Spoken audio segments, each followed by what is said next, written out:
একটা বই কখনো শুধু পৃষ্ঠা না, ওটা হয় এক একটা দরজা যা খুলে দেয় একটা নতুন জগৎ। আমরা অনেক সময় ভাবি সময় নেই, পড়ার দরকার কি, জীবনে বাস্তবতার সাথে লড়াই করতেই ব্যস্ত।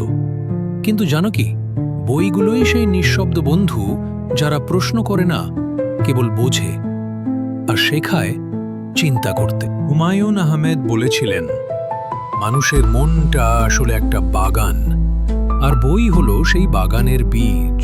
তুমি হয়তো আজ একটা পৃষ্ঠা পড়লে, কিন্তু কাল সেটা হয়ে উঠবে তোমার চিন্তার বটগাছ।